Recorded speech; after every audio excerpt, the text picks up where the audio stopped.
that week. So what are we making today, Kat? Today we're making these pom-pom bats. So I got a whole bunch of different varieties here because we want to represent all the different bats in the world, because I know that there's lots. So yeah, it doesn't really matter what color yarn that you use, because there's a bat that pretty much will have that color on it somewhere. We have bats that look like pandas, we have bats that look like Yoda, and we even have bats with freckles and bats that are ready for Halloween. So today we're going to make the hoary bat. Yep, just like the one on my mask here. Cool. So the first thing we're going to do is I'm going to teach you how to make a pom-pom, which is really super simple. You're just going to take 2 or 3 of your fingers and you're going to wrap yarn around it. I'm going to say you want to go at very least 20 times. I'm not counting. I'm just kind of going with what I think is going to turn out really super fluffy. And then take this off your fingers, and now you got this little tiny pocket of yarn. Take another piece and you're going to tie it right in the middle, just like this. Nice and tight. I'm going to give it 2 knots. And then after that, you're just going to find all the little loops and you're going to cut them straight across. See that? Just like that. And also, the other thing you're going to need is you're going to find this PDF on our website, so you can have some pieces to trace for ears and for wings. This one's for the leaf bat, right? Because it has a different kind of shaped face. We want to make sure we represent that. And again, there's so many different types of species of bats in the world. You can find pictures online and find your favorite bat. A good website for lots of really cool bat pictures is merlintuttle.org. Merlin Tuttle has dedicated the last 60 years of his life for the conservation of bats and just to spread his love and joy of bats to everyone he knows. And he's got absolutely beautiful pictures that you can choose your bat. Yeah, for sure. Yeah, so the hoary bat, which is the one that we're making today, that's a species of bat that we can find here in Ontario. It is our largest bat species, and it is a solitary bat. So what that means is that it prefers to roost by itself, compared to other bat species which like to form colonies where they like to roost in groups.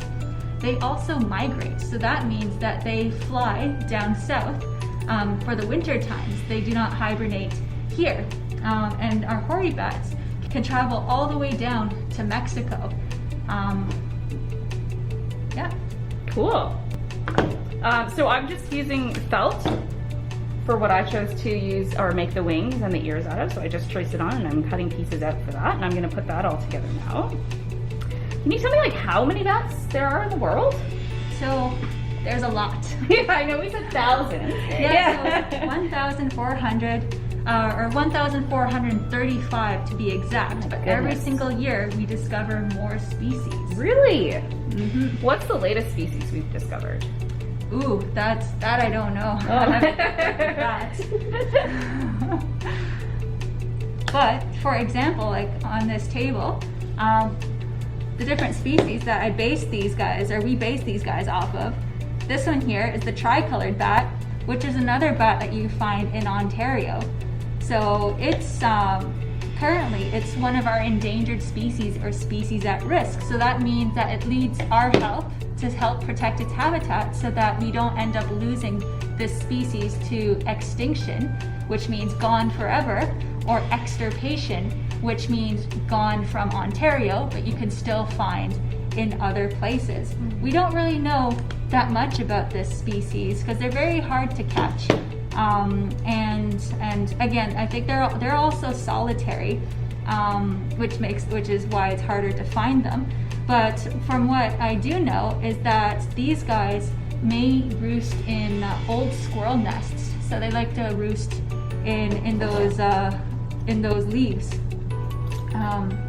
Then over here we have the silver-haired bat, which is another species of bat that we have in Ontario.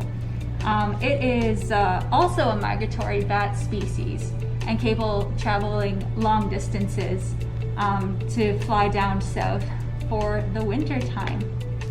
But to go to other places in the world, I wanted to represent the yellow-winged bat. So there's a species of bat that actually looks like this called the yellow-winged bat, and you could find it in certain African countries. They have really long ears and this little nose leaf, which is what they use to produce the sound for echolocation. Their nose? Yeah, so some species of bats, the ones that we have here, echolocate by opening their mouth, but other species of bat produce the sound, push the sound through their nose, which is, and they help, Like and it snorting? helps. Yeah, kind of like snorting, but they use their little nose leaf to direct the sound. Cool. But also, there's another species of bat that we find in Latin America and in Trinidad called the northern ghost bat, and they really do have these pink wings.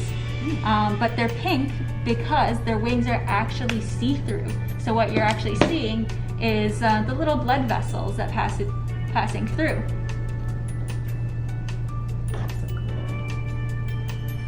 So how's your hoary bat going? The hoary bat's coming along. So I'm just taking all the little pieces and gluing it down. I also got some googly eyes for their eyes.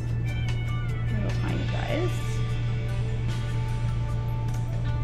And once I'm done this, that's it. All done. Well, that's great. So now, do you remember what when I said that hoary bats are solitary? What does solitary mean again? Means they like to be alone? Yeah, they roost by themselves compared to other bats that like to roost in colonies. So thank you for joining us here today. If you want to learn more about the bats in Ontario and the work that we do with the Native Bat Conservation Program, you can go to torontozoo.com/bats, and you'll see the 8 different species that learn about the 8 different species. So thank you for joining us. Be sure to continue to check out Toronto Zoo's social media page, Facebook, Instagram, and Twitter, as well as batweek.org for some continued bat fun. Bye.